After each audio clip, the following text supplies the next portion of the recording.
Bun găsit! Sunt bine, dar nu mai simt corpul. Au fost primele ei cuvinte după un accident de mașină. Să te trezești la 21 de ani că viața ta se schimbă de pe o zi pe alta, că în 4 ore urmează să fii trimis în sala de morgă și când nimeni nu se așteaptă, tu învii, lucrurile astea nu s-au întâmplat degeaba. A declarat ea după mai mult timp de la producerea accidentului. Diagnosticată cu epilepsie, hepatita A și C, TBC, 4 AVC-uri, tromboză și paralizată de la bust în jos, viața ei a fost plină de provocări. Cu toate astea, nu dorește să schimbe nimic la trecutul ei și este recunoscătoare lui Dumnezeu pentru toate lucrurile care i s-au întâmplat în viață. Astăzi este antreprenor, autor de carte și speaker motivațional. Aflăm chiar acum cine vine la Oameni și Povești.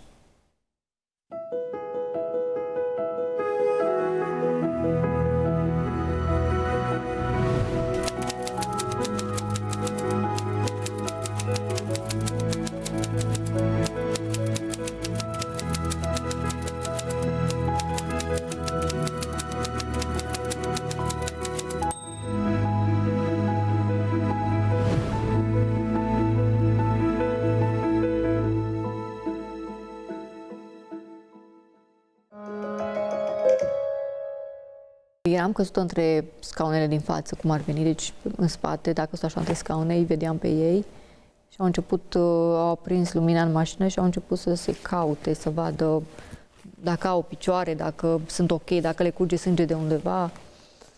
Erau panicați și după ce s-au autoevaluat, s-au întors deodată spre mine, în spate și m-au întrebat că eu cum sunt. Și eu le-am zis că sunt bine, dar nu mai simt corpul. Țin minte, în schimb, că îmi curgea sângele pe față. Am avut o fisură de craniu și îmi curgea sângele pe față și eu nu puteam să mai mișc nici mâinile și nu mă puteam șterge pe față și îl simțeam cum curge și îmi venea să mă curăț și nu puteam. Efectiv, m-au tuns pe zona în care aveam fisura de craniu, m-au ras cu o lamă pe pielea uscată, senzație pe care mă îngrozește și acum când mi-aduc aminte, și m-au pus pe viu. Atât de tare durea, încât leșinam de durere. Îmi imaginam ce se întâmplă acolo și leșinam de durere. Părinții mei care au ajuns între timp, erau anunțați de faptul că eu o să fiu dusă curând spre salonul de morgă. Când toți așteptau că să mă ducă spre morgă, eu am deschis pentru prima dată ochii și gura și am început să vorbesc. Și el a crezut, cum eram și palidă și vânătă, ci că eram în toate felurile, a crezut că deja sunt moartă. Și a ieșit afară și a zis sora mea că era o piatră acolo în curtea spitalului și dădea cu piciorul în ea și la un moment dat am mai putut să zică că dacă mi-e dat să mă îngrop copilul, am să o fac și asta. Și nu s-a întâmplat. După 4 ani de căsnicie, mi-a cerut divorț, spunând că nu se mai regăsește. Și aveam să aflu că neregăsirea lui se datora faptului că se implicase între timp într-o altă relație alături de altă femeie. Și atâta mă rugam, am zis, Doamne, dar nu destul că sunt paralizată, nu pot să umblu, nu pot să plec acasă, nu pot să fac nimic. De ce trebuie să-mi fie așa de rău? De ce trebuie să trec și prin acel episod? Plângeam de multe ori și mă supăram că nu mai pot. Ziceam, Doamne, nu vine ea, mă, că nu mai pot, nu mai vreau. A fost, cred că, prima dată în viața mea în care am simțit real că Dumnezeu a făcut o minune. Invitata mea de astăzi la Oameni și Povești este Ana Maria German. Bine ai venit, Ana Maria! Bine te-am găsit pe Nina! Mulțumesc tare mult că astăzi ești în platoul emisiunii Oameni și Povești. Vii de la Cluj. Mulțumesc lui Dumnezeu că am reușit să ajung, mulțumesc pentru invitație. Ai făcut un efort și apreciez foarte mult. Ai o poveste de viață impresionantă, cu foarte multe provocări. Îți mulțumesc că astăzi ești dispusă să ne o împărtășești. Cu mare drag. Și doresc să trecem prin fiecare etapă a vieții tale. Vreau să dau timpul înapoi, pentru că provocările au început înainte de accidentul tău de mașină. Și mă întorc acum, pe când tu aveai 13 ani. Ai fost diagnosticată cu epilepsie post-traumatică. Da. Ce s-a întâmplat atunci? Jucam fotbal cu băieții și am primit o minge în cap, undeva pe partea stângă. Și din acel moment am început să amețesc, să leșin. De la perioade, nu știu, un leșin o dată la câteva luni, până când am ajuns într-un punct în care leșinam poate și la câteva zile distanță. Mergeam de urgențe la UPU și mi se spunea că am căderi de calciu și de tensiune, dar cădere de calciu era cea mai des scrisă pe ieșirea din spital. Și diagnosticul a fost pus corect după cât Diagnosticul timp? a fost pus la câțiva ani corect de un medic neurolog, cum că am o epilepsie post-traumatică, adică dobândită în urma acelei lovituri, acelui traumatism. Ce s-a întâmplat după ce ți s-a pus acest diagnostic? Am plecat acasă cu un tratament de 2 ani de zile, pe care ar fi trebuit să-l urmez 2 ani de zile după spusele medicului, dar pe care nu l-am urmat. Nu l-am urmat sub nicio formă, așa cum mi-a zis. Acum eu povestesc asta pentru că asta a fost realitatea mea. N-aș vrea ca cei de acasă care au urmat tratamente să facă ca mine. Eu așa am făcut, așa am simțit, așa am crezut. Nu mi-a plăcut să iau acele pastile pentru că mi-erau foarte rău de la ele. În momentul în care nu leșinam, eu mă consideram un om la fel ca ceilalți, adică fără vreo boală și problemă medicală. Și am început să mă rog foarte mult, să cred că sunt bine, să mă comport ca un om sănătos. Și în perioada aceea l-am căutat pe Dumnezeu mai mult decât până atunci. Și după 2 ani de zile, când m-am întors la internare, deci m-au internat pentru câteva zile să-mi facă investigațiile necesare, să vadă dacă am scăpat sau nu de boală. A venit mama la externare și în cabinetul medicului, n-am să uit niciodată, mi-a zis că, ei, vezi, că dacă ai făcut, cum ți-am zis, că ai scăpat, după ce mi-a citit el toate analizele, și în sinea mea a fost ceva, cum să-i spun, că n-am făcut ce a zis el sau de el și mama. Am mulțumit în sinea mea și am zâmbit ușor și am plecat, știind doar eu cu Dumnezeu, de fapt, cât am luat acel tratament medicamentuos și cât nu. Ce ai simțit când ai ieșit din cabinetul medicului? A fost, cred că, prima dată în viața mea în care am simțit real că Dumnezeu a făcut o minune. Îi cerusei asta? Da. Cum i-ai cerut? Am început să-L caut foarte mult în rugăciune în acea perioadă, să umblu la biserică mai mult. Și să las medicamentele cumva, din cauza faptului că îmi făceau rău, să le las așa mai pe locul 2 și le luam foarte rar sau deloc. Și efectiv să rog pe Dumnezeu, că auzeam că Dumnezeu a făcut și face minuni și că dacă El vrea să facă ceva, El poate. E singurul care poate orice. Și i-am cerut să fac asta, i-am cerut să mă scape de acea problemă, să nu mai leșin, să nu mai am probleme. Și asta s-a întâmplat. Și în momentul în care tu te-ai dus acasă, asta a fost doar secretul tău? Da, a meu și al lui Dumnezeu. Nu a știut nici mama, nici tatăl nimeni tău? mulți ani, da. Ei știau că am făcut ce mi-a zis medicul, dar nu e așa. Asta a fost primul răspuns la rugăciune. Da, și primul moment în care eu, adolescentă fiind, îți dai seama, mi-am dat seama de puterea lui Dumnezeu, de faptul că, da, măi, deci chiar există și că mi-a oferit ce am cerut. La 2 ani, după această problemă de sănătate, ai avut o altă provocare. Hepatita A. Ce s-a întâmplat atunci? Era de ziua mea, de fapt, după ziua mea de naștere am făcut un grătar și din ce am mâncat nu a fost, cred că, tocmai proaspăt și m-am îmbolnăvit de hepatita A. Mi s-a vărsat fierea în stomac, am ajuns la urgențe, n-au știut ce am, pentru că n-aveam tocmai diagnostic de hepatită, adică diagnostic simptome. Și după câteva investigații au pus diagnosticul, era unul rău, adică tratamentul pe care mi-l ofereau nu părea că nu mă ajută. Mie tot rău mi-era. Ce simptome aveai? De greață, de vomă, nu puteam să mănânc, eram slăbită, eram palidă, eram la pat.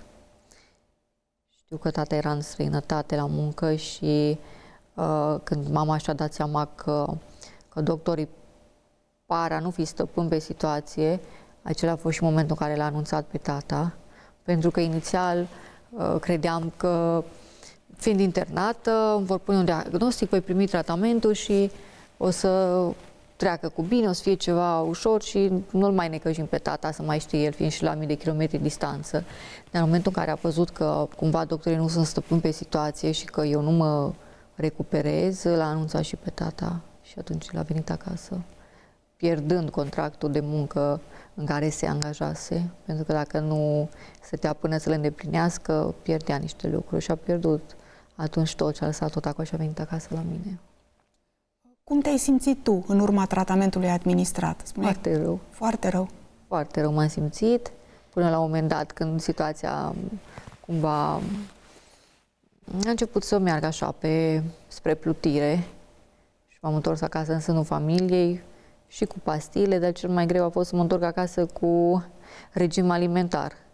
Spune unui adolescent să nu mănânce decât fiert și fără sare și nimic. Când tu la masă mănânci altfel. Îți dai seama că mă scăpam și eu în oale când nu eram văzută. Și cam după cât timp ai fost bine? După vreo 3 luni de zile am început să merg spre bine. Cu toate provocările de sănătate pe care le-ai avut în adolescență, ai fost un elev silitor. Destul. Cum a fost la școală? Ce materii îți plăceau? Cum te descurcai? Româna mi-a plăcut foarte mult, biologia, geografia și istoria îmi plăcea, numai că mă pierdeam în ani. Nu rețineam anii, dar așa îmi plăcea, că mi se părea ușoară fiind o poveste. Cu toate astea, la liceu ai dat la Mate Info în primul an. Da, informatică nu prea știam, am avut calculator, cred că chiar în clasa a 7-a sau 8-a am avut primul calculator, iar cu matematica nu prea eram stăpân, adică că treceam clasa la matematică, era materia pe care nu înțelegeam, care nu era prietena mea deloc, matematica și chimia, nici fizica nu-mi plăcea. Dar exact cum stau și îmi dau seama acum că așa am făcut atunci cum fac și acum. Și acum să știi că încerc să fac toate lucrurile de care mi-e frică sau nu cred că pot. Și? Încerc să le înving, știi? Da. Și îmi dau seama acum că aia am făcut și cu școala. Nu m-am dus spre limba română sau biologie ce îmi plăcea, ci spre matematica care nu-mi plăcea, știi? Din copilărie, părinții și cadrele didactice ți-au descoperit talentul tău? Ai rude care sunt artiști în muzica populară? Da, rude mai îndepărtate. Da, am cântat muzică populară din grădiniță, cred că. Cariera mea, să zic așa, scurtă cât a fost, a început de pe băncile grădiniței. Da. În clasele primare, pe scena satului, acolo am cântat prima dată, acolo a fost debutul meu. Și în liceu ai dorit să îți perfecționezi cumva talentul și ai mers spre o școală specializată. Școala populară de artă, da. Ai dat examen, a fost concurență destul de mare atunci. Da. Câți ați fost pe loc? Vai, dar dacă nu greșesc, erau 3 locuri și eram 33, eram 11 pe un loc. Ceva de genul. Wow! Și ai fost admisă și ai făcut practic 2 școli în paralel. Paralel. După terminarea liceului te-ai angajat, l-ai cunoscut pe soțul tău, v-ați căsătorit relativ repede, da. Aveai pe atunci 20 de ani.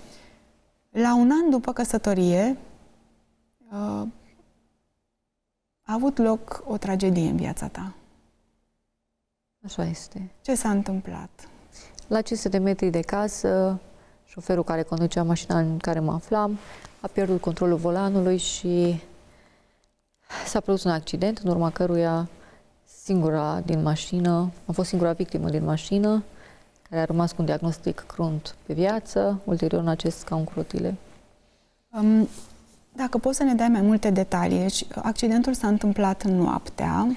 Da, în Bistrița. Veneai de la un eveniment împreună cu o prietenă și cu un prieten. Prietenul conducea mașina și pe prietena mea am lăsat-o să stea în față lângă el, cu toate că eu stăteam de obicei în față, că mi-e rău să stau pe locul din spate.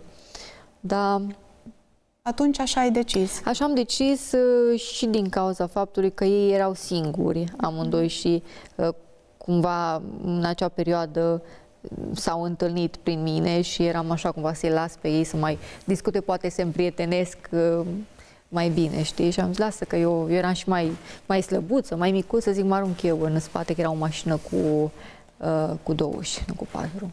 Bun. Și într-un sens giratoriu, La 500 de metri de casă. ce s-a întâmplat?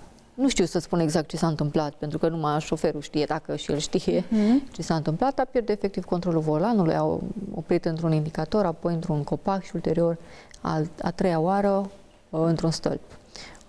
Era umed carosabilul? Da, ploase toată noaptea, da, într-adevăr.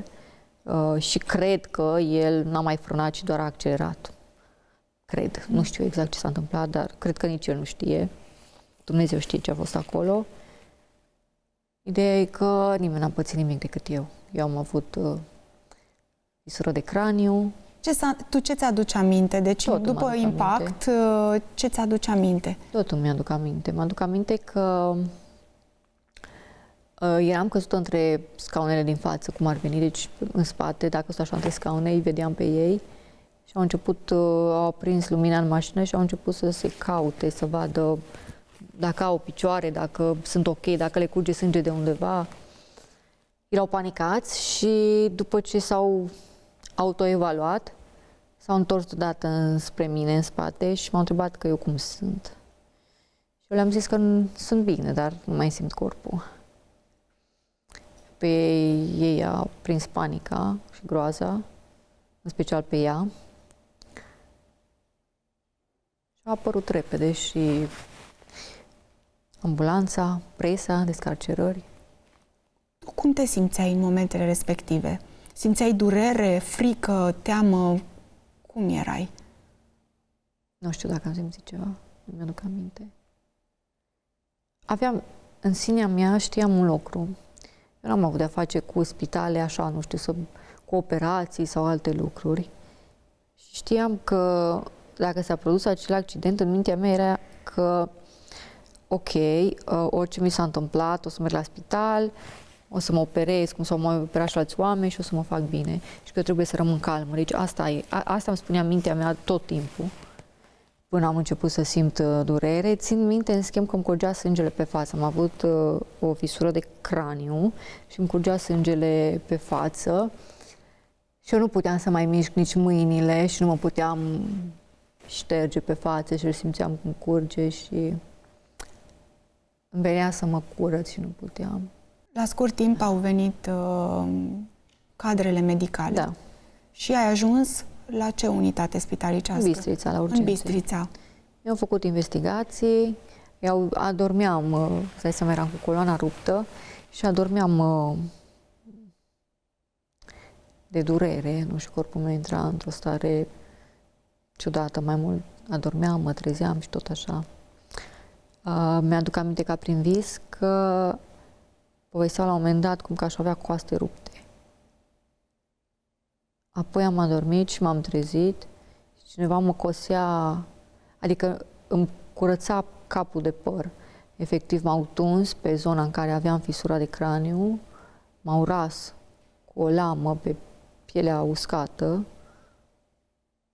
senzație pe care mă îngrozește și acum că mi-aduc aminte, și m-au cusut pe viu. Mi-au cusut acea fisură de craniu, pielea care sângera. Și atât de tare durea, încât leșinam de durere. Îmi imaginam ce se întâmplă acolo și leșinam de durere. Iar la un moment dat, când m-am trezit din nou, se pregăteau să mă transfere la Cluj și am auzit că am o fractură de coloană. N-am știut ce înseamnă, dar încercam să mă controlez și să stau cât mai liniștită. Pentru că eu știam clar, auzeam în jurul meu atâtea probleme medicale, atâtea accidente, atâtea boli, unde oamenii, dacă mergeau la medic și se operau, se recuperau, trecea. Așa credeam și eu, că va trece și la mine. Când ai ajuns acolo, ce s-a întâmplat?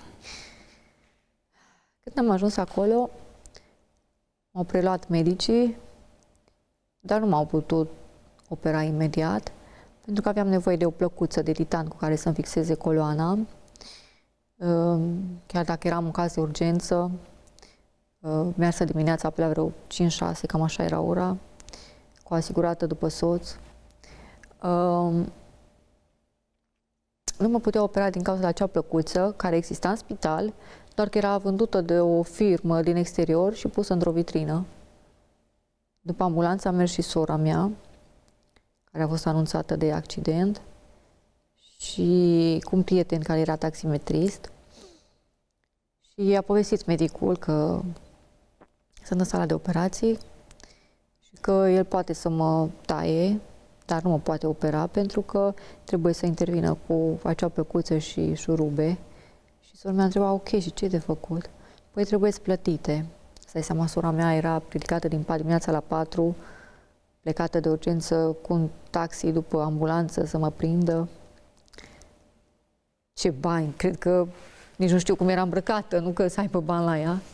Și a zis, ok, dar operați-o, pentru că părinții mei au fost anunțați, sunt pe drum, o să vină, e prea de dimineață, adică nu putem intra nici la bancă, nici nicăieri, o să vă dați seama că se vor plăti și tot. Și medicul i-a zis că nu-i permite protocolul să facă acest lucru, ci că prima dată trebuie plătită la acea firmă, firma aceea trebuie să vină să deschidă dacă se va întâmpla doar la ora 8 dimineața. Și după ce se achită factura, atunci el poate să intre în posesia acelor dispozitive cu care să mă opereze. Și că până atunci nu are ce să facă. Îți dai seama că pentru sora mea a fost o veste șoc în condițiile în care se gândea că dacă sunt operată mai repede, cu atât mai bine și cum într-un spital să nu te operezi în condițiile în care că n-aveam să fug după operație să nu mai plătesc, nu? Era ora la care era foarte devreme, părinții aveau de mers mai bine de 2 ore de drum. Mi s-a povestit ulterior că s-a pus la un moment dat chiar în genunchi în fața medicului și îl ruga să deschidă acea vitrină cu amenințarea că dacă nu face, o va sparge, indiferent ce se va întâmpla. Șoferul care ne cunoștea încerca și el să intervină și a zis, domnule, le cunosc pe fete, sunt serioase, provin într-o familie serioasă și bună, sunt cântăreți, adică nu-i că, dar vă dați seama, ora, n-au... A încercat șoferul să-și lase verigheta și cheia de la mașină medicului, drept garanție, și medicul a refuzat, spunând că nu sunt a lui, că trebuie să vină ceva din partea firmei care le vinde. În cele din urmă s-a întâmplat acest lucru, mai greu, dar s-a întâmplat și a fost operată. Deci a venit reprezentantul firmei. La un moment dat, da. Și a acceptat să dea respectivele dispozitive? Nu știu dacă s-a plătit înainte sau după, chiar nu mai țin minte, nu cred că am întrebat vreodată dacă pe nimeni, dacă au plătit înainte să mă opereze sau ulterior. Bun. A intrat în operație. Am intrat în sala de operație, o sală imensă, albă, plină de lumină. Și mi-era atât de frig. Corpul meu era intrat într-o stare de frisoane, de fibrilație. Și țin minte că m-am mutat de pe targa pe care am intrat pe un pat, gol, și m-a întrebat anestezista că ce mă doare. Și am zis că nimic, dar mi-e frig. Și pe planul deja mă administra medicamentul pentru anestezie și mi-a zis că să număr până la 3 și o să mă încălzesc și o să fiu bine. Nu știu dacă am numărat sau nu, dar știu că m-am încălzit și nu mai știu nimic. Cât timp a durat 11 ore. 11 ore. În intervenția chirurgicală, cum au procedat medicii? Ce au făcut efectiv? Au făcut tot ce au putut. Mi-au fixat coloana înapoi cu acea plăcuță și șurube, au făcut tot ce au putut. Doar că de acolo, de la coloană, s-a făcut un cheac de sânge care a început să umble prin corp. Ei l-au văzut după ce m-au operat, pentru că după ce m-au operat m-au dus să-mi facă acel film, mai știu dacă RMN sau CT, să vadă dacă a decurs tot ok, dacă au fixat-o bine.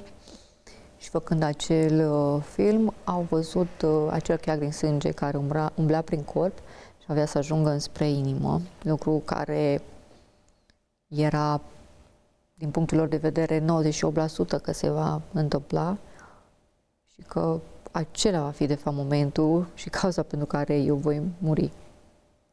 Și cum așteptau să se întâmple acest lucru, să scurgă timpul, afară părinții mei care au ajuns între timp, erau și ei anunțați, mama chiar era învățată de unde să comande sicriu și cele necesare, erau anunțați de faptul că eu o să fiu dusă curând spre salonul de morgă, pentru că, având în vedere că acel cheag avea să meargă spre inimă și am să mor, n-au ce să facă, n-au cum să mai intervină chirurgical și nimic, îți dai seama, tocmai eu, nici nu era aia, cred că ești anestezia în totalitate din corpul meu, n-avea cum să mă administreze alta, ce să mai opereze.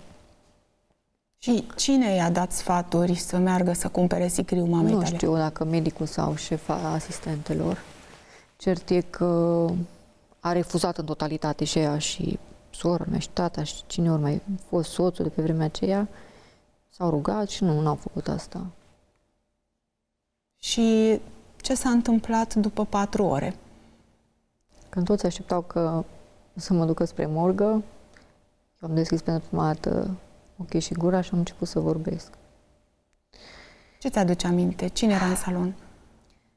Eram pe terapie intensivă, un salon imens, plin de oameni intubați. Mă aduc aminte că aveam în ambele brațe, pe o mână aveam branula cu sânge, primeam și sânge, cum am pierdut sânge, am primit transfuzie de sânge, și pe cealaltă aveam medicamente.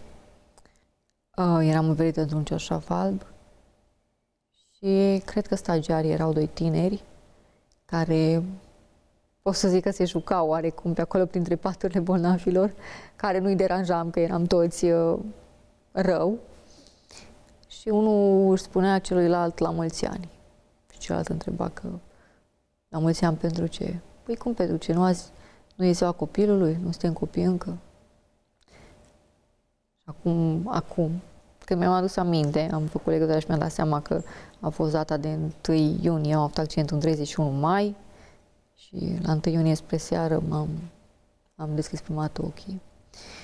Și am chemat, eu încercam să-i chem la mine și eu nu știam că operația mea pe coloană a fost făcută prin față, prin gât și îți dai seama că mi-au fost afectate și deranjate și corțile vocale și eu aveam impresia că vorbesc, că sunt auzită, dar acest lucru nu se întâmpla și eu nu știam și mă tot chinuiam și mă agitam pe acolo să-i chem la mine și la un moment dat unul dintre ei m-a văzut că sunt cu ochii deschiși, că mă agit și a venit spre mine și cumva s-a speriat și a fugit și a plecat. N-am știut ce am și nu știu, m-am gândit că poate și desfigurată sau de ce pleacă, dar el săracul plecase pentru că nu era de competența lui să-mi povestească nimic și a plecat să vină înapoi imediat cu medicul care m-a operat, care era însoțit de, alți, medici, asistenți și erau mulți, au venit. Știi cum se merge cu alaiul la nuntă? Așa au intrat în sală la mine. S-a apropiat de mine foarte tare și m-a întrebat că ce-mi doresc. Și am cerut un suc anume. Și l-a chemat pe fostul soț și l-a trimis să mă aduc acel suc. Și mi-a venit cu o sticlă de 1,5 de litru cu acel suc, cu un pai în el și mi-a dat să-mi beau suc.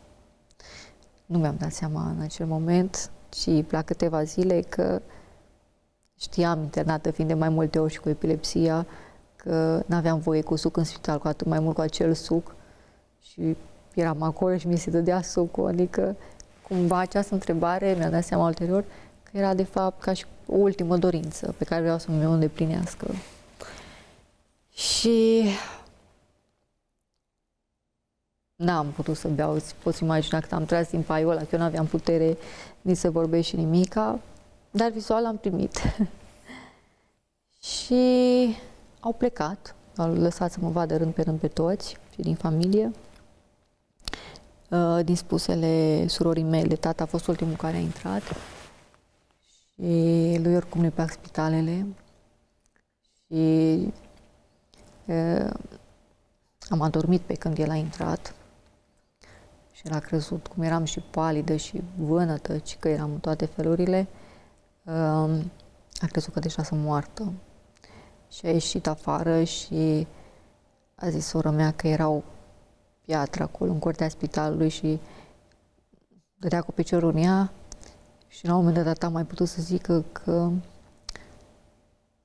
dacă mi-e dat să mă îngrop copilul, am să o fac și asta.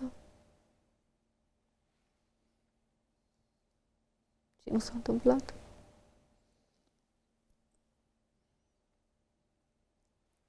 Ulterior, tu te-ai trezit. Da, am început să mă trezesc tot mai des. Eram cumva un caz aparte pentru medici, pentru că erau șocați, pentru că eu încă mă mai trezesc. Nu mai știu dacă a doua sau a treia zi mi-au făcut din nou acel film și efectiv au realizat că acel cheac de sânge nu mai e nicăieri. Nu l-au găsit depus pe niciun organ vital, adică dacă se întâmpla aș fi murit, nu l-au găsit depus pe nicăieri și a dispărut. Cu toate astea, ei au fost destul de rezervați. Da, mi-au dat 6 săptămâni că mai trăiesc, apoi 1 an. La 1 an când m-am dus la control mi-au mai dat 1 an, până nu i-am mai întrebat și n-au mai mers. Cine ți-a dat vestea că vei fi paralizată? Acum eu am înțeles că sunt paralizată, cumva în fiecare zi înțelegeam tot mai mult. În primul rând, vedeam și simțeam eu niște lucruri și așa, cumva în fiecare zi aflam câte ceva. Dar am început recuperarea pasivă la pat și cumva terapeuții, eu îi întrebam cât o să dureze până mă fac din nou bine. Și unii îmi ziceau că poate să dureze câteva săptămâni sau luni sau ani, depinde, că niciun caz n-a fost la fel cu celălalt.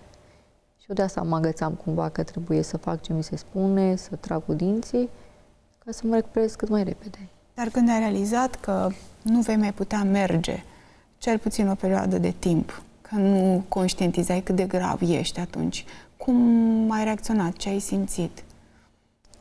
Am avut destule momente de anxietate și de cădere așa ușor, aș putea să zic, depresive. Dar nu grave. Mai plângeam, mai îmi ștergeam ochii, luam de la capăt. N-am făcut nicio dramă din asta, să știi. Până în momentul în care am fost diagnosticată cu altă boală și am început un tratament agresiv care îmi provoca rău. Până atunci, deci ai ajuns acasă. Nu, am ajuns acasă. Nu ai ajuns acasă, erai tot în spital. Într-altul. Am ajuns înapoi la Bistrița, în spital. Ok, și acolo ai fost diagnosticată cu... Acolo trebuiau să mă opereze. Mâna mea dreaptă era ruptă, s-a rupt la momentul accidentului, iar pentru că prima dată trebuia să mă opereze pe coloana, aceea a fost prioritatea, mâna a rămas pusă pe o atelă și n-au putut să mă opereze, pentru că nu puteam să mai primesc anestezie nici măcar locală, nu mai știu cât timp, nu e admis acest lucru și era deja neagră, riscam să o pierd.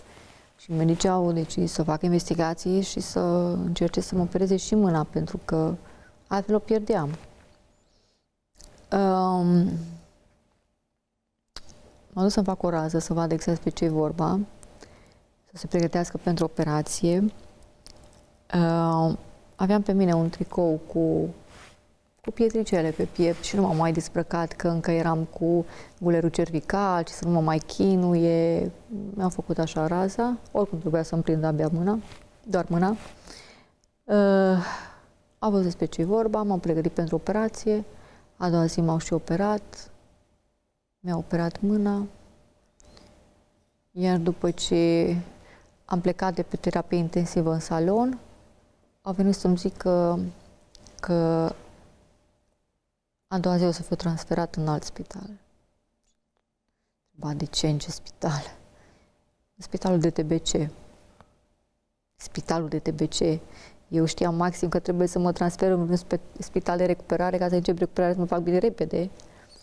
Și mi-au zis că în timpul în care ei mi-au făcut acea rază, au văzut pe plămânii mei niște pete care indică faptul că am TBC și o să fiu transferată în spitalul de TBC. A doua zi am fost transferată în spitalul de TBC și acolo a început calvarul, pot să zic, pentru mine, mai mare decât momentul în care mi-am dat seama că eu nu merg, cel puțin o perioadă, cum credeam atunci. Mi s-au făcut tot felul de investigații, toate ieșeau negative. Și cu toate astea am început să primesc tratamentul și am zis medicului, de ce primesc tratament dacă toate investigațiile au ieșit negative? Și mi-a zis că se întâmplă să iasă așa, dar raza nu minte, că ce a văzut pe rază, de fapt, au făcut o comisie de medici care au decis că da, trebuie să-l iau pentru că se vede clar pe plămâni. Am început să iau acel tratament, un tratament foarte agresiv, foarte multe pastile și a început să-mi fie atât de rău încât eu am mâncat în primele 2 luni de zile, cred că cât mânc astăzi în 2 zile. Nu puteam să mănânc, vomam tot timpul, mi-era rău, era vară, era iulie, era cald afară și frumos, nu puteam să ies, cum mă ridicai, cum era rău. Și timp de 3 luni de zile, practic... Am luat acel tratament. Ai luat tratament, aveai stări de greață și vomitai foarte mult? Da. Tot și nu puteai să mănânci. Nu puteam să mănânc, nu puteam să fac nimic. Și mi-era atât de rău, țin minte că era o iconiță cu Maica Domnului pe perete în salon și atâta mă rugam, am zis, Doamne, dar nu destul că sunt paralizată, nu pot să umblu, nu pot să plec acasă, pot să fac nimic. De ce trebuie să-mi fie așa de rău? De ce trebuie să trec și prin acel episod? Plângeam de multe ori și mă supăram că nu mai pot. Ziceam, Doamne, nu vine ea, mă, că nu mai pot, nu mai vreau. Și după 3 luni de zile am primit aprobarea să plec în Târgu Mureș la un spital privat de recuperare, unde când am ajuns acolo, mi-au luat dosarul medical și au început ei să-mi facă investigații de toate genurile, inclusiv pentru plămâni. Și în momentul în care pneumologul mi-a făcut investigațiile pentru plămâni, mi-a pus niște întrebări, toate au fost cu răspuns negativ, mi-a făcut și o rază și mi-a zis, tu nu ai și nu ai avut TBC niciodată. Cum așa? Plămânii tăi sunt curați, sunt frumoși, analizele sunt bune, nu indică că ai avut recent această boală sau că o ai, că se presupunea că eu o am deja, că trebuia să iau tratamentul timp de 6 luni și eram abia pe la jumătate. Și povestind cu medicul, mi-am adus aminte de cum eram îmbrăcată în ziua în care mi s-a făcut acea rază și de tricoul pe care îl purtam, care era plin de pietricele pe piept, care avea să însemne petele mele de pe acea rază a plămânilor. Și că am luat un tratament pentru o boală pe care nu o aveam. Și m-am întors la Bistrița și le-am spus, m-am întors cu dosarul medical făcut de medicul de la Mureș și prima dată mi-a făcut rază și n-am zis nimic și a zis medicul, cumva m-am bătut pe umăr și a zis, vezi că ce bine a mers tratamentul, că deja plămânii tăi arată ca la un copil. Și am arătat dosarul medicului de la Mureș și am zis că eu nu mai iau acel tratament. Și am plecat la recuperare, n-am făcut nimic, pentru că în perioada aia, pentru mine, tot ce era important era ca eu să fac recuperare. Mintea mea era stată doar că eu trebuie să fac recuperare, să mă fac bine repede. Nu să mă apuc să mă cer cu nimeni, să investighez nimic, să iau la rost pe nimeni. Și am plecat și am continuat cu recuperarea. Și recuperarea unde ai început-o? La Târgu Mureș. În Târgu Mureș. Bine, și în Bistrița când am stat făceam recuperare pasivă la pat.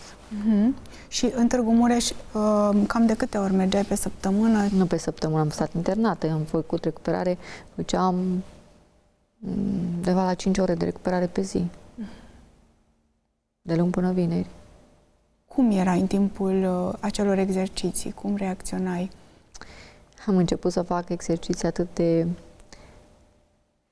de simple și de ușoare pentru mine acum și grele pentru mine atunci, inclusiv să mă întorc pe o parte pe alta, greutăți la brațe, 1 kilogram, 2. Nu puteai să-ți ridici mâinile? Am putut la un moment dat, am ajuns să pot, dar doar să le ridic, nu să fac mai nimic cu ele. La ce nivel a putut să le ridici? La Bistrița nu puteam să-mi ridic mâna, de exemplu, așa, și soții sus ridicată, că o scăpam pe mine. Apoi cu recuperare în Târgu Mureș am reușit să fac mai mult de atât. Ai continuat cu recuperarea în țară, dar și în străinătate? Da. 2 ani de zile am făcut recuperare non-stop, de luni până vineri inclusiv. În weekend, când nu făceam recuperare, mă simțeam prost, aveam impresia că pierd tot ce am făcut săptămâna aceea. Atât de setată eram doar pe acest lucru. Ce le spuneai cadrelor medicale care lucrau cu tine? Nu prea vorbeam. Așa eram și când munceam, îmi făceam treaba și nu vorbeam decât la sfârșit. Nu prea vorbeam. Până în momentul în care un medic de acolo mi-a dat vestea așa destul de sec și de crunt că eu nu o să mai merg niciodată și că ce recuperez într-un an de zile cu aia rămân pe viață.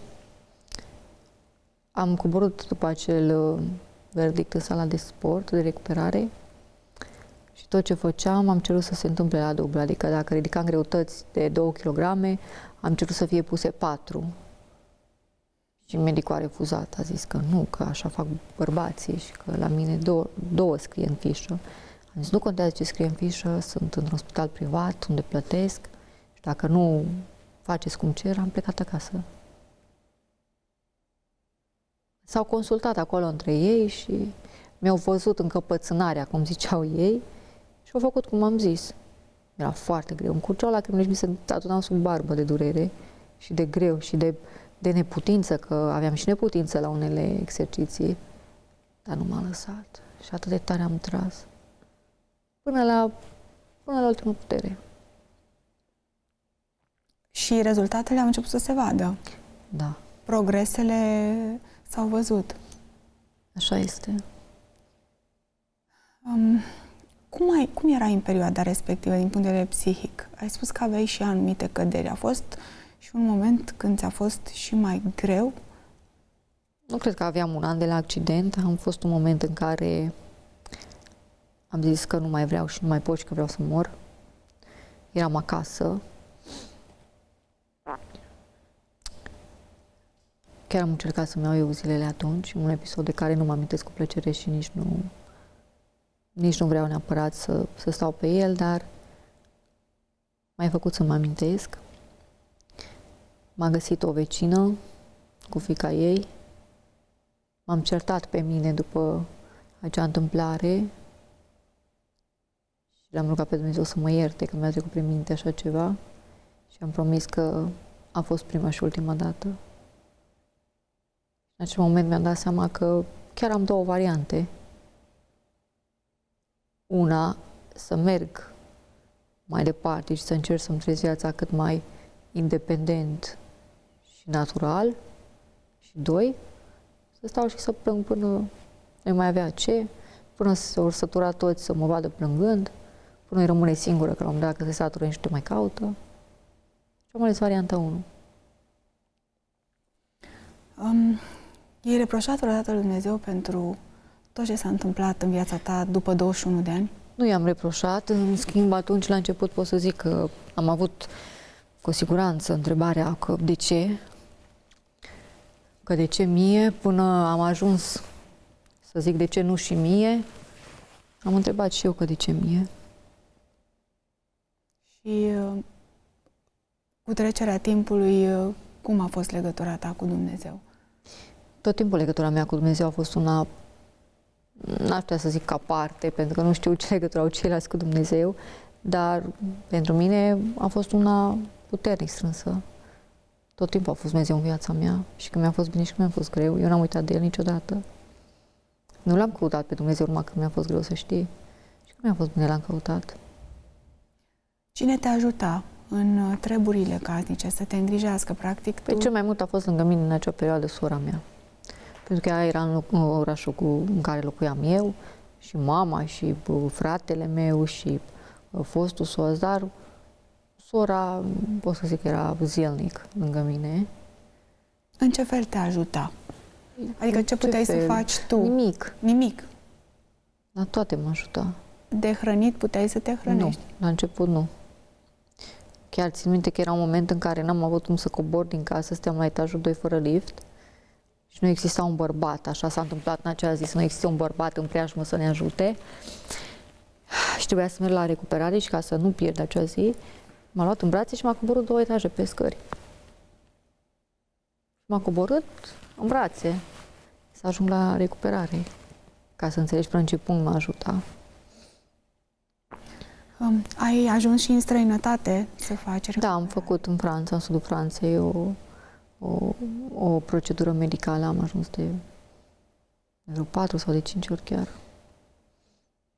Și acolo ai făcut și alte investigații legate de... Nu, alte investigații am făcut în Viena. În Viena? Unde am aflat că am vid pe coloană 4 mm, că mi s-a scurs măduva, că nu am șanse la niciun fel de operație în acel moment. Dar să rămân pozitivă, să încerc să trăiesc viața așa cum e și că poate între timp, fiind și tânără, o să am acces la vreo posibilă operație, pentru că era un studiu mai multe. La Cluj, medicii au făcut tot ce au Tot ce au putut, da. Operația a reușit, practic, da, a fost una reușită în Cluj, fixat coloana. Da. N-aveau ce să facă mai mult de atât. Da. 21 de ani, ți s-a schimbat viața radical. Așa este. Cum a fost când ai văzut pentru prima dată acest scaun rulant? Sau nu știu dacă e vorba despre același scaun. Nu e vorba de același scaun, dar scaunul în sine... Da.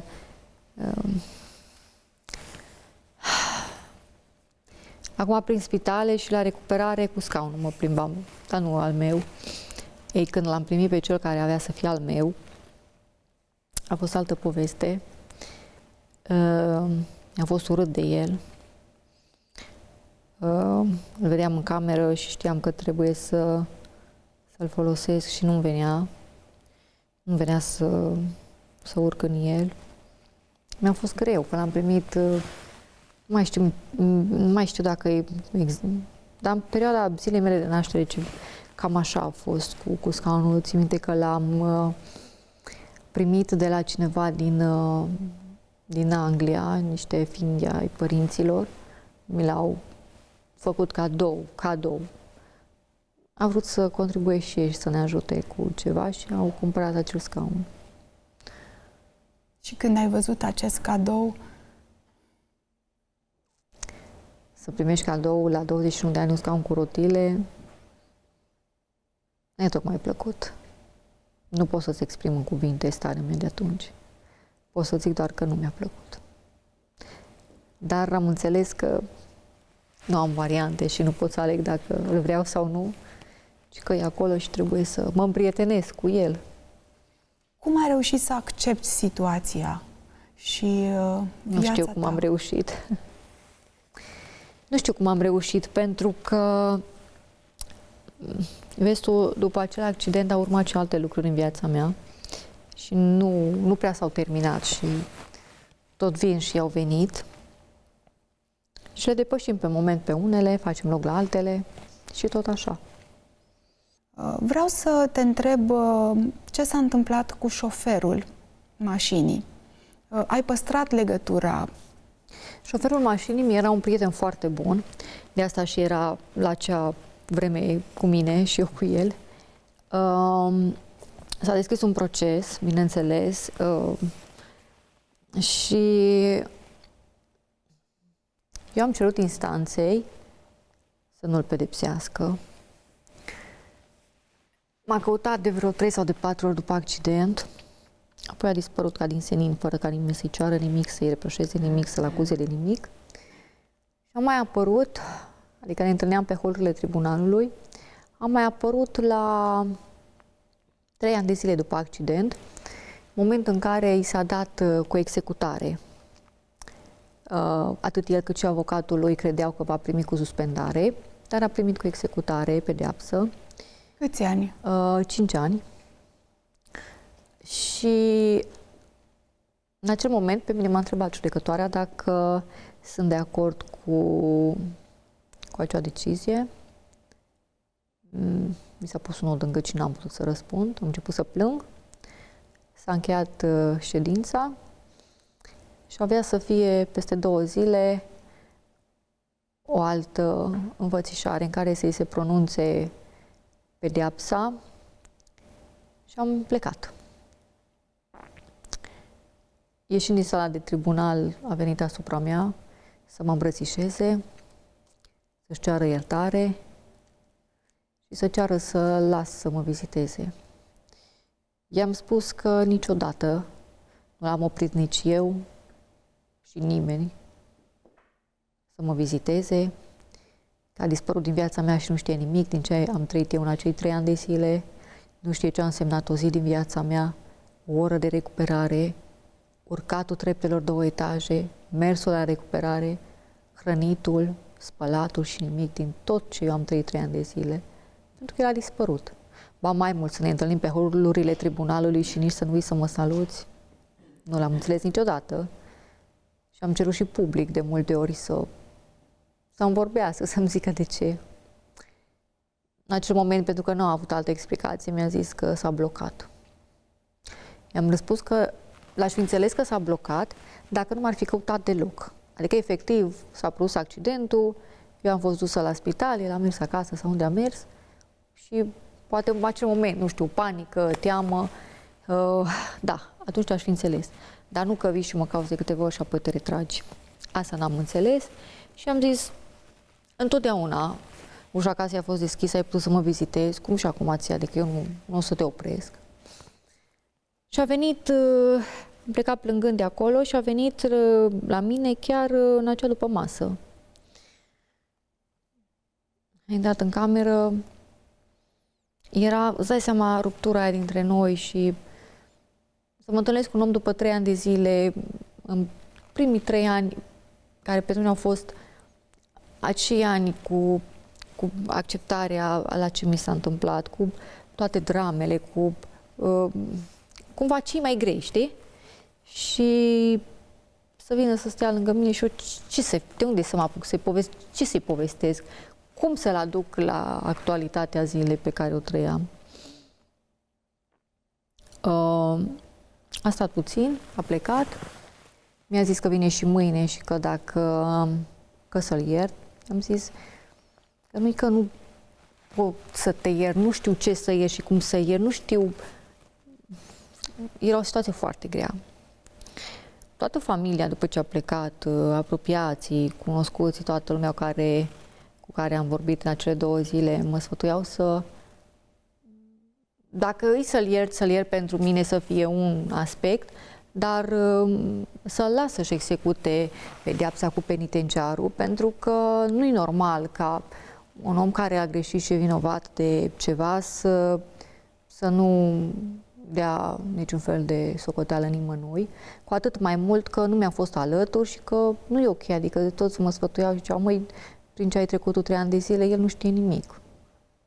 Trebuie să înțeleagă și el ceva, să vadă și el greu, știi? Că ce nu-i va fi așa greu cum ți-a fost ție. Pe toți am ascultat, a venit și a doua zi, cumva mai mult a venit așa ca să-și ia rămas bun, nu știu cum să-ți zic, a venit cu o plasă de dulciuri în condiția în care el știe și toți care mă cunosc știu că eu nu sunt fan dulciuri. Mă rog, a venit și el cu maștiu și a putut și m-a întrebat că dacă pot să-l iert din nou.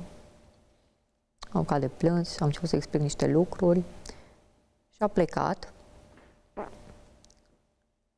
Dar avea la el o borsetă cu bani, cu 10.000 de lei.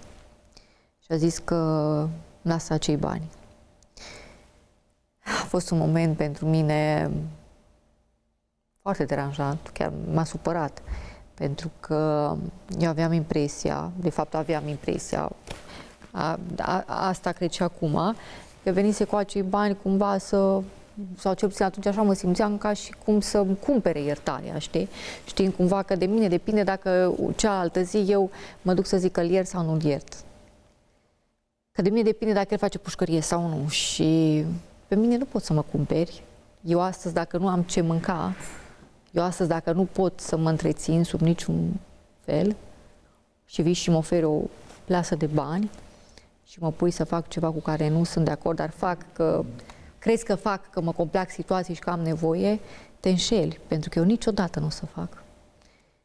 Și dăm voie să zic că în acel moment trebuia să plec în Franța din nou pentru recuperare și era o perioadă în care trebuia să adun acei 8.000 de euro pe care îi cheltuiam la fiecare plecare a mea și nu aveam, pentru că la început mai vine unul, altul și te caută, te mai ajută, dar când situația e de lung timp, la un moment dat pleacă și oamenii, că nu poate nimeni la infinit să-ți stea alături, să te susțină nici într-un mod. Și chiar aveam nevoie de acei bani. 10.000 de lei erau 2.500 de euro, poate 2.300 de euro pe vremea aceea. Dar i-am zis să nu-i lase.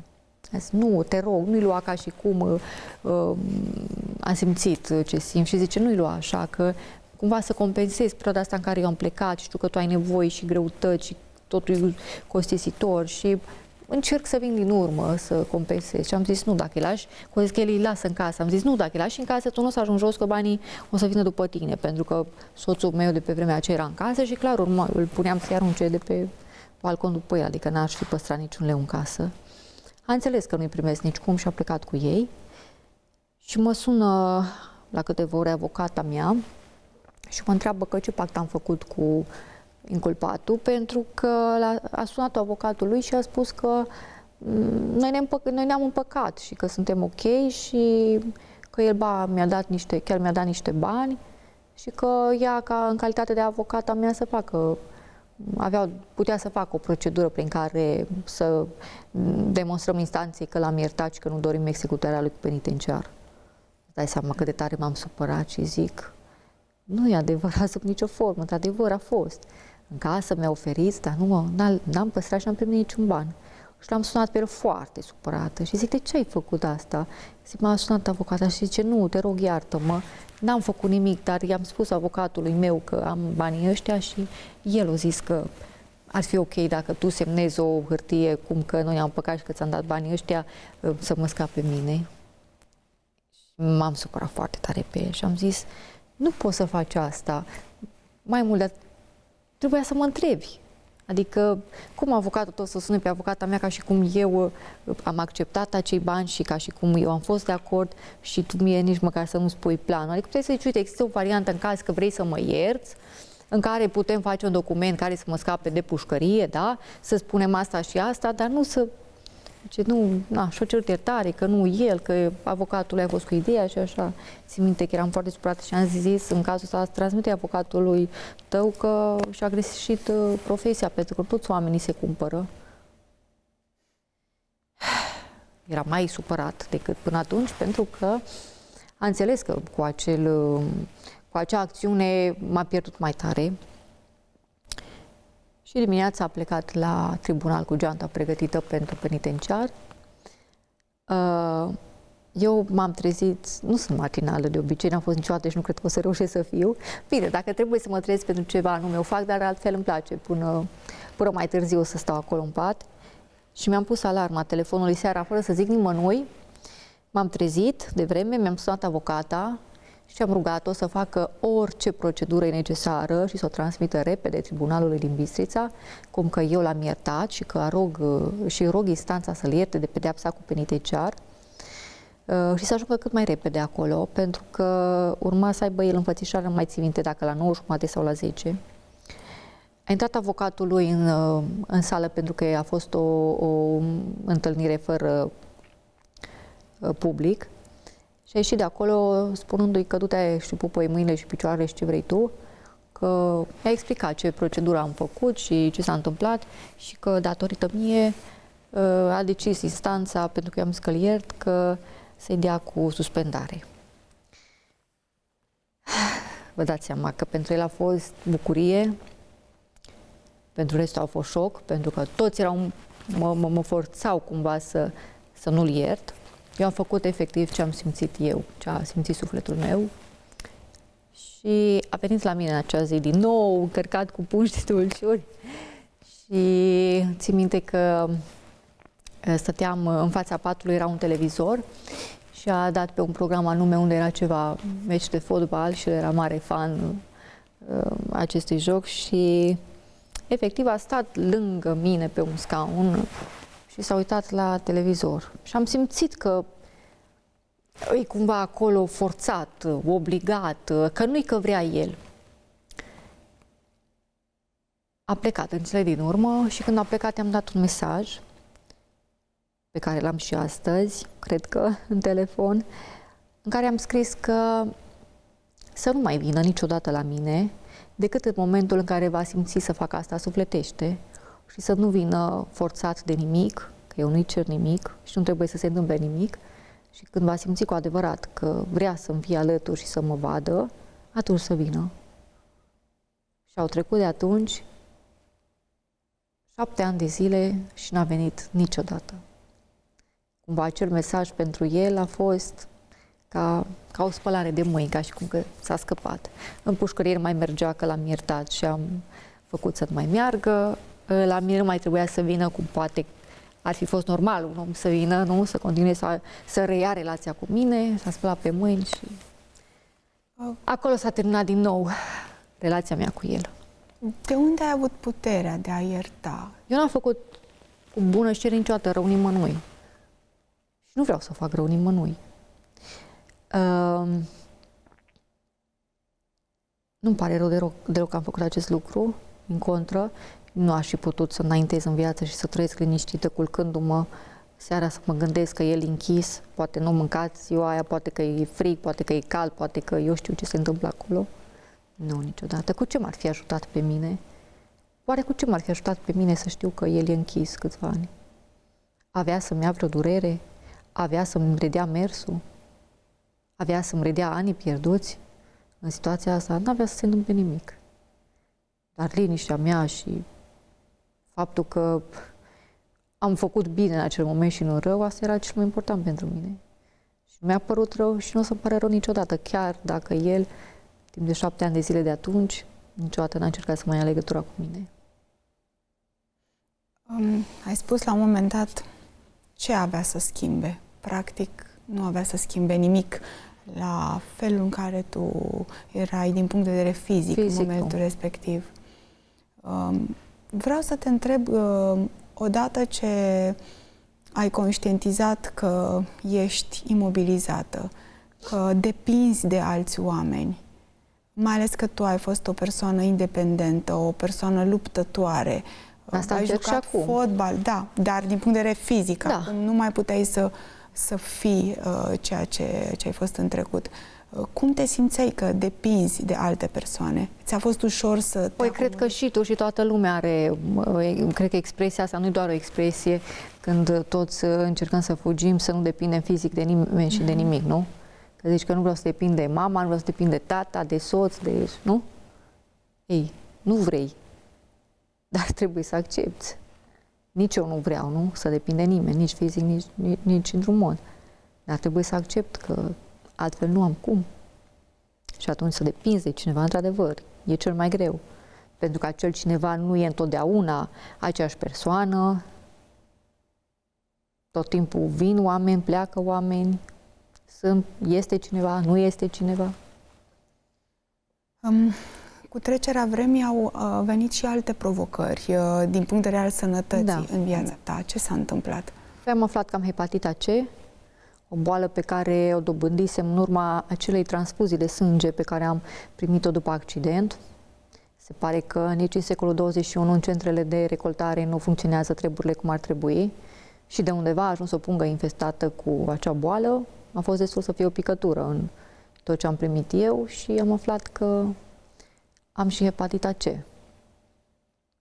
Am mers așa în istoricul a tot ceea ce am trăit eu și mi-am dat seama cu medicii că doar de acolo. Și ai început să iei tratament? N-am putut să iau tratament 3 ani de zile pentru că nu mă încadram într-un stadiu de boală care să-mi permită să iau tratament, că eu aveam virusul, cum s-ar zice, fără să-l transmit. Și la un moment dat a binevoit și statul român să dea un tratament și celor care doar purtau și nu transmiteau boala. Și m-am încadrat în acea schemă de tratament și am primit tratament 2 luni de zile cu niște pastile grele din nou, un tratament care n-a fost deloc ușor, ba chiar mi-a căzut și părul după, bine, nu totalitate, dar am avut niște stări de greață și N-a fost un tratament ușor nici acesta. L-am urmat așa cum a trebuit și am scăpat. Nu mai sunt purtătoare acelui virus. Ulterior am dezvoltat și o tromboză venoasă. N-am știut ce înseamnă acest lucru până mi s-a umflat un picior și mi s-a învinețit de nu înțelegeam cum m-am lovit acolo, că n-aveam cum să mă lovesc. Am ajuns la spital și au aflat că am tromboză. Aveam spart acolo și o venă și am primit tratament pentru tromboză. Cumva astăzi sunt cu tromboza sunt bine, adică nu mai depind acum de pastile, am așa un echilibru, dar pentru că am avut-o odată și pentru că sângele meu e predispus, trebuie să fiu foarte atentă, pentru că oricând se poate declanșa. Cumva și datorită multor transfuzii de sânge ai dezvoltat această afecțiune? Nu, sedentarismul, lipsa de mișcare, mai multe lucruri. Deci sunt efecte ale afecțiunii tale. Da, exact. Și în urmă cu 4 ani de zile am făcut primul accident vascular tranzitoriu, ischemic. Care au fost simptomele atunci? Cum ai ajuns la spital? Primele simptome au fost foarte ciudate. Am început să vorbesc, adică eu știam din minte ce vreau să zic și ce urma să-mi iasă pe gură, dar pe gura mea vorbea altceva, efectiv ca și cum nu era gura mea. Și n-aveam nici noi ce vorbeam, nu știu, nu făceam o propoziție, nu puteai să conversezi cu mine. Și îmi dădeam seama că gura mea vorbește altceva. După aia a început pe partea dreaptă, de la degete spre umăr până pe partea dreaptă la obraz să-mi amorțească tot, să nu mai simt partea dreaptă. Și ulterior am rămas cu o durere de cap, de care am și dezvoltat ce am un diagnostic și astăzi de migrenă cu aură, niște dureri de cap cumplite și când se instalează odată la ceva timp, sunt foarte grele. Și după aceste simptome ai ajuns la spital? Sau? Da, și au realizat faptul că am fost în tranzit un accident vascular. Mi-au zis că sunt predispusă, din păcate, să mai repet și altul. Și anul acesta, la începutul anului, în primăvară mai exact, am dezvoltat în timp de o oră jumătate 3 astfel de AVC-uri. Cu aceleași simptome? Cu aceleași simptome. Unul în casă, unul s-a întâmplat după ce a ajuns ambulanța, chiar când mă cableau în fața blocului și ne pregăteam să mergem spre spital, iar cel de-al treilea după ce am ieșit din CT, chiar sub supravegherea doctoriței. Dar nu au fost sechele? Minore. Minore. Care și-au revenit în timp. Am rămas cu tratament pe viață. Iei tratament medicamentos? Da. Și, din nefericire, tatăl tău a dezvoltat un AVC. Da, anul trecut. Al lui a fost unul care s-a instalat. Da. Și cum se simte în prezent? E bine, starea lui e stabilă acum. El a rămas cu sechele. Era să-l pierd, am suferit foarte tare și atât m-am rugat pentru tata că nu cred că m-a rugat pentru mine în viața asta, cât m-a rugat pentru el. Și nu l-am pierdut și suntem fericiți astăzi că suntem împreună. Ai stat internată cu el în spital? Da, eram singura care putea să stea internată cu el. După pandemie nu prea a fost acceptat nimeni cu însoțitor. Iar eu, din cauza situației fizice, odată la 6 luni beneficiez de recuperare într-un spital de stat gratuită și am cerut recuperare în spital de stat gratuită, în momentul în care tata s-a internat. Și am primit-o, bineînțeles, și m-am internat cu tata. Vreau să văd cum se descurcă, vreau să fiu alături pentru că el n-a fost niciodată în spital, până la 60 de ani, să-l susțin, să-l împing de la spate, să văd cum se ocupă personalul de el, pentru că am trecut pe acolo, știam ce este de făcut și ce nu. Și m-am internat cu el, da. Eu m-am dus să-l îngrijesc pe tata. Pentru că știai ce înseamnă un AVC și cumva îl pregăteai. Știam ce înseamnă recuperarea. Recuperare. În primul rând. În al doilea rând, eram cel mai bun model care putea să fie lângă el, da, exemplu de faptul că se poate.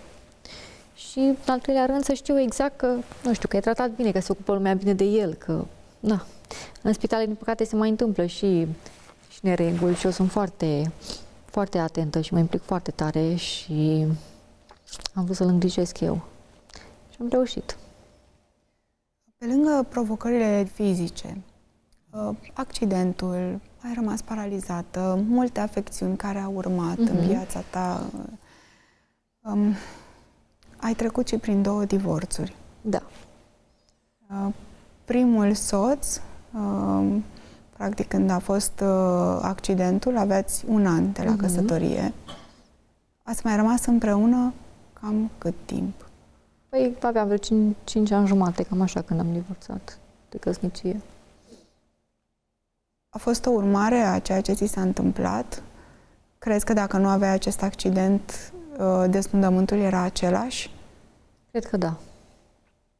Dar clar că a influențat. Ulterior ai cunoscut pe altcineva, în scaun rulant fiind? Da, așa m-a cunoscut. Și ne-am căsătorit. Și după 4 ani de căsnicie mi-a cerut divorț, spunând că nu se mai regăsește. Și aveam să aflu că neregăsirea lui se datora faptului că se implicase între timp într-o altă relație alături de altă femeie. Din nefericire trăiești asta acum. Divorțul este relativ recent. Da. Cum faci față, Ana Maria? Am învățat tot timpul că oamenii vin și pleacă din viața noastră. Unii vin să ne fie lecție, alții vin să învățăm de la ei, alții să ne învețe pe noi. Și le iau cum vin. Sunt bine. Sunt bine. Astăzi sunt bine. Și o să fiu și mai bine. Și consider că Dumnezeu în viața mea de fiecare dată așa de frumos a lucrat, încât eu și acum cred că El a plecat din viața mea ca să lase loc la ceva mai bun. Sau cel puțin asta vreau să cred, știi? Și viața mea nu stă în nimeni, nici într-un om, cu atât mai mult într-un bărbat. Consider că modul prin care mă deplasez nu mă face să fiu mai puțin om sau femeie. Și că viața merge înainte. Pot să iubesc, pot să trăiesc, pot să sper, să cred, să zâmbesc. Pot să fac multe lucruri. Multe nu pot să fac. Dar știu că întotdeauna Dumnezeu are grijă să primesc. Chiar dacă pierd sau cred că pierd lucruri, pe o parte să le primesc pe cealaltă. Și eu abia aștept să văd ce urmează. Încerc să mă mai gândesc la ce a fost sau la ce n-a fost și abia aștept să văd ce urmează. Încă din copilărie, din adolescență, ai avut o legătură frumoasă cu Dumnezeu, Da. Și te-ai agățat cu putere de El. Ai avut la un moment dat o decizie radicală de luat în viața ta. După ce ai citit Biblia, te-ai hotărât să faci ceva. N-a fost o decizie radicală, a fost o decizie pentru sufletul meu foarte frumoasă, neforțată de nimeni, neprovocată de nimeni. Da, venind dintr-o familie de ortodoxi, din neam în neam, din nou eu am fost copilul la oaia neagră care face ceva și am început să citesc Biblia și în timp ce citeam Biblia mi-am dorit foarte mult să fac și eu cum a făcut Iisus, să mă botez la maturitate, știind ce mi se întâmplă și ce înseamnă acel botez și ce avea să urmez în viața mea și ce trebuie să fac sau să nu fac. Și cumva am decis să fac acest lucru și ca să arăt lui Dumnezeu așa faptul că știu că a fost lângă mine tot timpul în viața mea, că cumva cam semn de recunoștință, să fac eu cu capul meu așa de matur acel legământ. Și am căutat biserică și chiar în decembrie, în acest an, în 21 decembrie, se împlinesc 4 ani. Pastorul te-a rugat să compui o poezie. O poezie. Da. Știindu-ți talentul. Da, și am zis, asta era înainte de botez, că ce poate pregătești ceva. Vai de mine, mai era o săptămână, dar ce să pregătesc, că nu... Adică eu am compus și compun, dar eu scriu texte muzicale, de muzică populară, poezii de altă natură, nici de cum pe partea asta eu. Și înainte cu câteva zile, mai și cu 2-3 zile de botez, am compus o poezie care pentru mine a fost șoc. Nu ziceam, Doamne, că nu știu de unde a venit. Știu de unde a venit, dar venise așa de nicăieri pentru mine, care ulterior am înregistrat-o ca și am cântat-o. Azi vine Iisus în fața ta. Am citit-o în ziua botezului. Ulterior am înregistrat-o și a rămas chiar pe canalul de YouTube. Și am mai făcut una. Poți să ne zici câteva versuri, dacă ți amintești, din această poezie și ulterior melodie?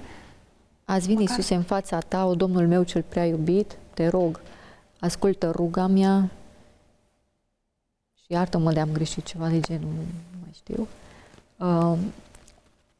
Exact cum ziceam mai devreme, am compus și compun, dar totul se întâmplă în acel moment și rămâne acolo pe foaie. Dacă n-aș pune pe foaie, a doua zi n-aș mai ști.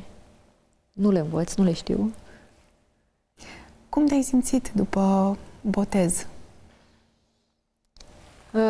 Exact așa ziceam la o prietenă care a fost alături de mine în acea zi, că ca un fulg. M-am simțit ușoară. M-am simțit ca și cum încep o altă viață. M-am simțit ca și cum dacă în momentul ăla mi s-ar fi întâmplat ceva și ar fi trebuit să mă despart de această lume, nu părea rău, ca și cum eram pregătită. Da, am simțit ceva ce n-am mai simțit până atunci și probabil nici nu reușesc să le exprim în cuvinte acele trăiri. Ce au zis părinții tăi ortodoxi, fiind și neamul tău, membrii ortodoxi? Păi nimeni n-a fost de acord, îți dai seama. Nimeni nu m-a susținut.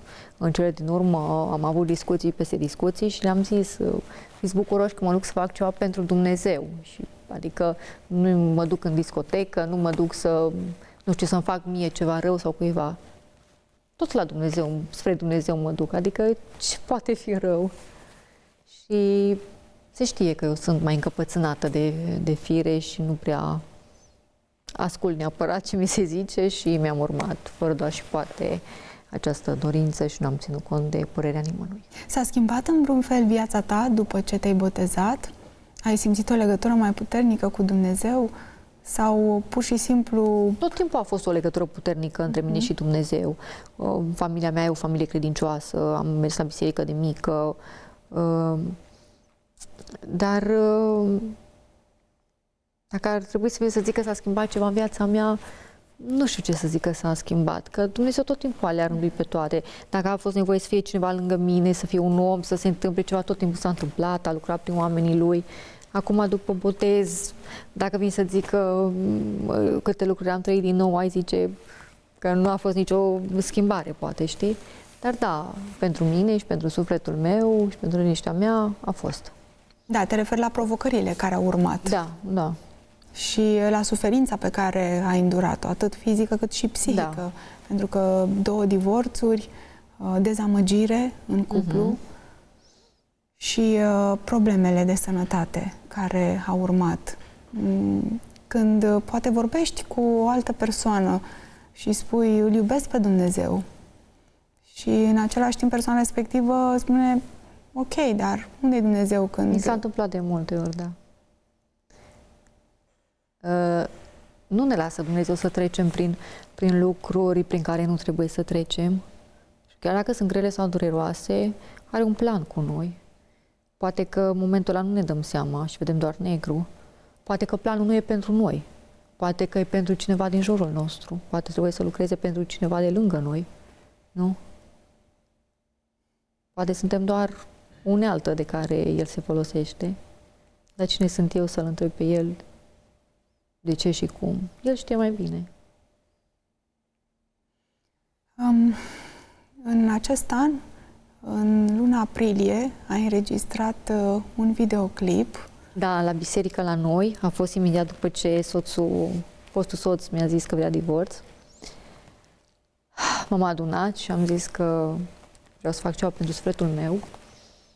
Eram chiar în postul Paștelui și pentru sufletul meu m-am dus în studio și am înregistrat un cântec care mie îmi plăcea foarte tare și n-am vrut să rămân așa doar vocal, să-l pun și în imagine și am făcut și videoclip. Înainte cu o seară de videoclip, l-am sunat pe cel care avea să filmeze, adică m-a sunat el să stabilim ultimele detalii și nu știu ce regie avea el pregătită, că eu pregătisem una, nu știu de unde și cum, și am zis, Andrei, eu o să port două ținute, una albă și una neagră, nu mă pune să-ți explic ce și cum, că nu știu, eu văd așa cumva naștere, moarte, renaștere, ceva de genul, dar nu mă pune să-ți explic. Așa, o să stau în genunchi în fața crucii și vede ce se mai întâmplă. Să mă aduci fum greu, fum mult, că vreau să par așa, că e întuneric și asta la telefon, el cunoscând situația mea fizică și tot. A zis, ok, ne vedem mâine. Mâine ne-am văzut în biserică, am făcut exact ce am zis și eu nu mi-am dat seama de nimic. Plec acasă, postez o poză peste tot pe rețelele sociale în care eu stau în genunchi în fața acelei cruci.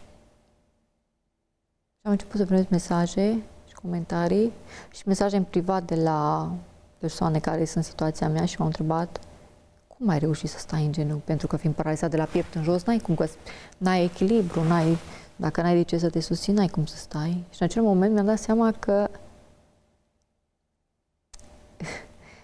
eu am stat în genunchi după 10 ani de la accident și că nu am zis că eu dacă pot, o să stau.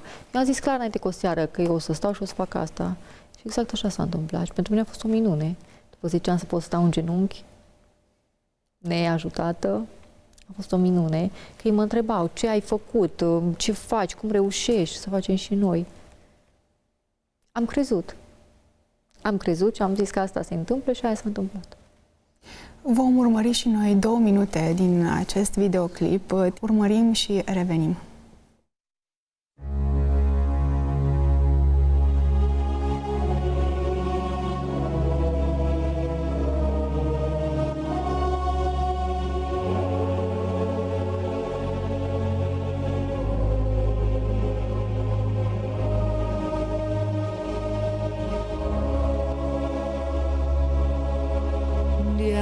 Și ajunge cea mai mare slavă pământească. În zadar, dacă mi voi pierde slava cea cerească, ce folos,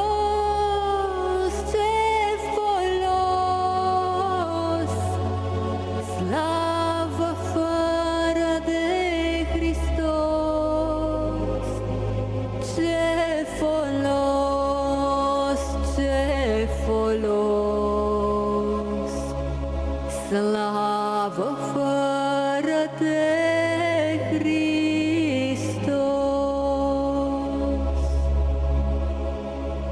De-aș avea toți banii lumii, să-mi stea în mână arginții,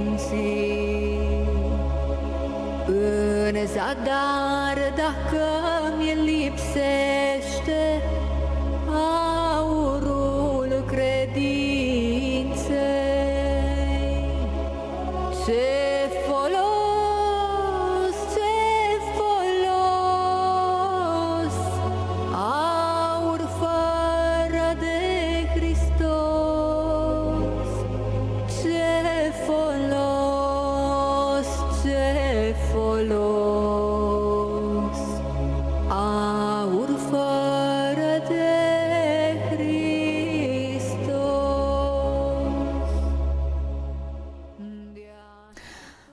Un videoclip impresionant. După accident, ți-a fost foarte greu să cânți.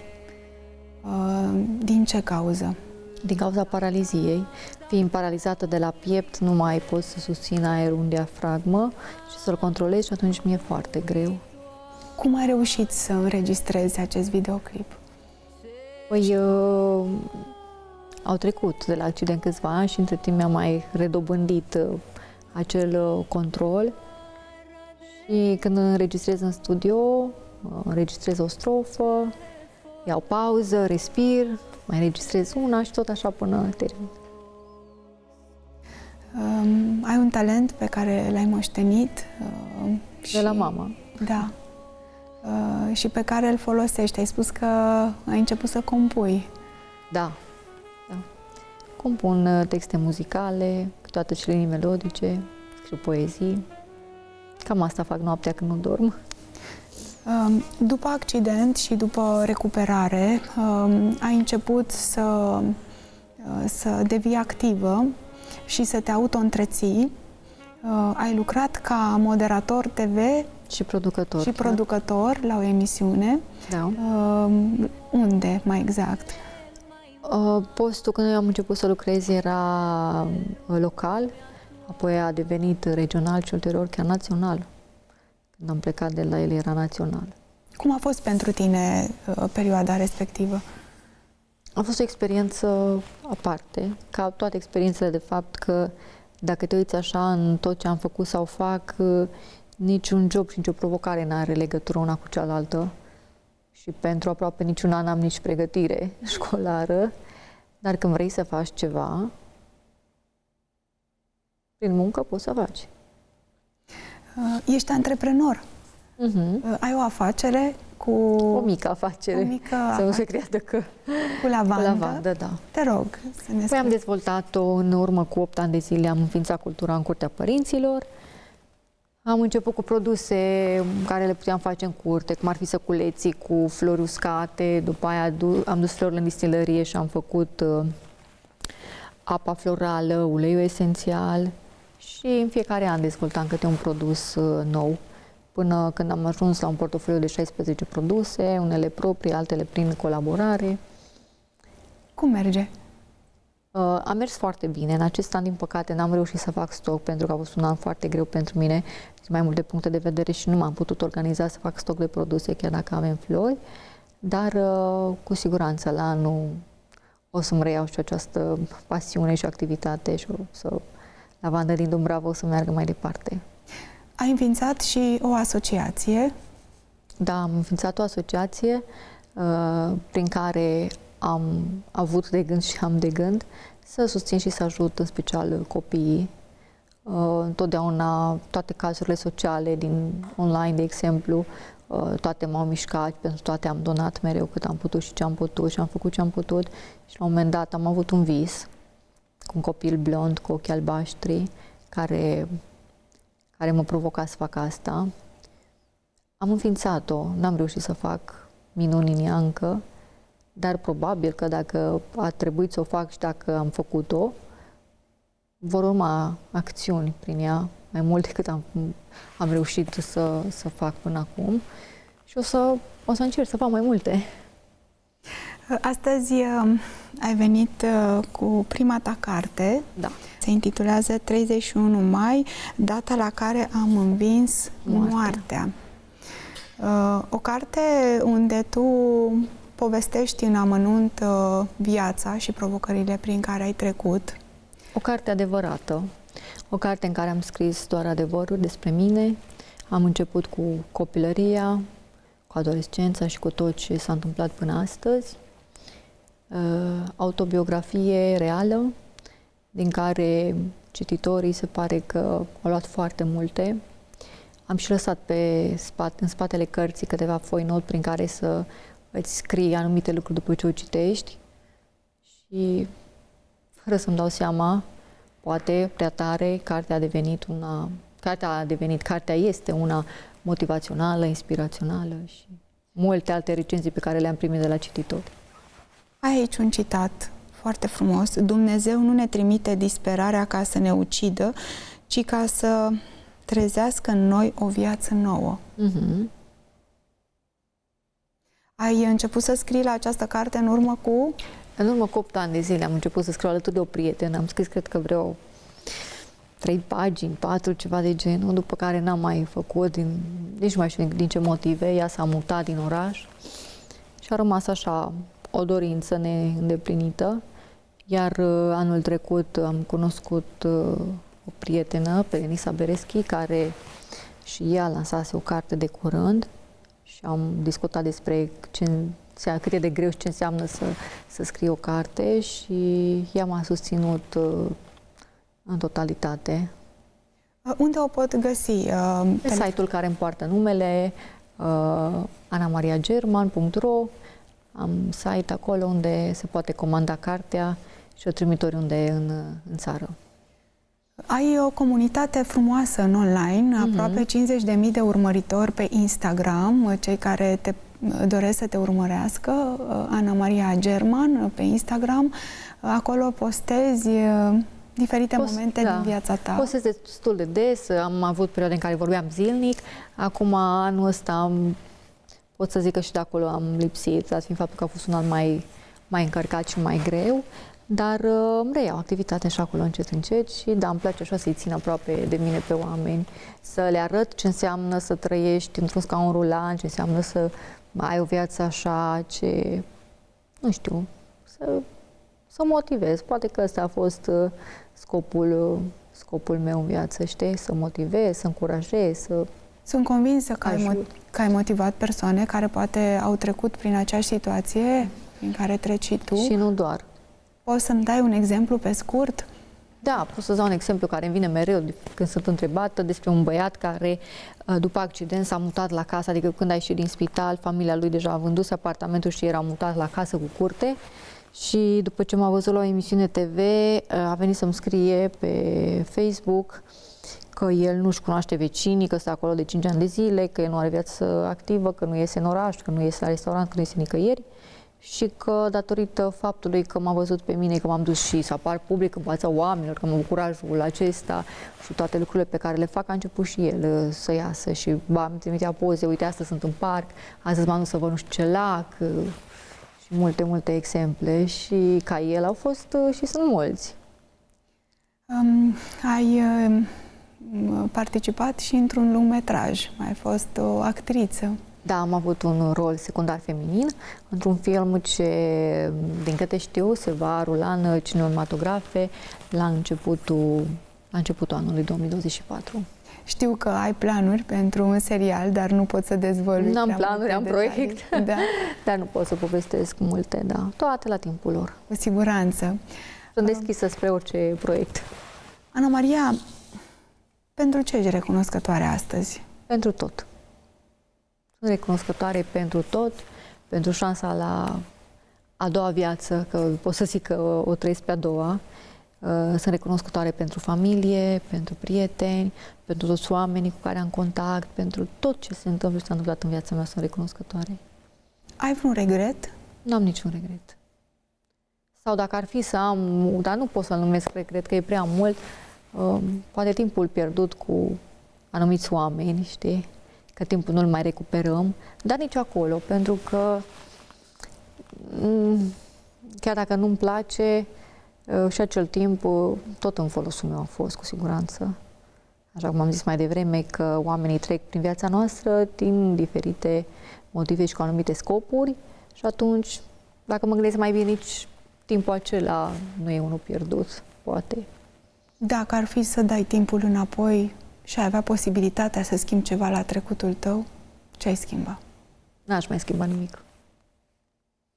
N-aș mai schimba nimic pentru că, în primul rând, nu pot să fac asta și, în al doilea rând, dacă așa a fost scris că trebuie să se întâmple viața mea și să o trăiesc, cum sau de ce să o schimb eu? Cum să o schimb? Cum te vezi peste 5 ani? Vai, nu mă întreba nici cum vă peste 5 zile, nu știu. Știu doar că mă văd, că nu o să mă opresc niciodată din a trăi, din a zâmbi, din a munci, din a spera, din a... nu știu. Nu știu cum mă văd. De unde îți vine motivația aceasta puternică? De la Dumnezeu vin toate mie. Nu te aștepta să zică de la oameni că nu. Eu tot ce iau de la Dumnezeu. Dacă ar fi să încurajezi pe cineva care trece prin ceea ce ai trecut tu, ce ei spune pe scurt? Nu știu ce să-i spun. nici mie n-au știut să-mi spună alții și am crezut că nu vor. Dar efectiv nu știi, pentru că fiecare om simte și trăiește diferit. Eu nu pot să vin să spun ție ce am simțit eu, că tu poate în acel moment simți altceva. Diferit. Și trăiești altceva, înțelegi? Pot să zic doar că și în cele mai grele momente în care noi credem că nu mai există luminița de la capătul tunelului sau e cel mai urât moment din viața noastră, să ne uităm cu atenție că nu e. Și să încercăm din cel mai greu și din cel mai întunecat moment să vedem luminiță, că este, în fiecare lucru este frumos, chiar dacă îl vedem urât, în fiecare rău este bine. Deci este. Și să nu facem disperare și credința în Dumnezeu și apropierea de Dumnezeu, asta ne ajută să trecem peste orice. Peste orice. Ana Maria, îți mulțumesc tare mult pentru acest interviu. A fost o plăcere să te am în cadrul emisiunii.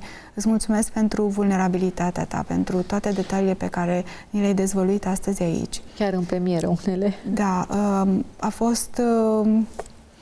Spun asta cu recunoștință, pentru că știu că treci prin momente grele și cu toate astea ai făcut un efort deosebit să vii de la Cluj, deși timpul este nefavorabil, ești într-un scaun rulant, este frig și chiar îmi spuneai, mi-e atât de frig.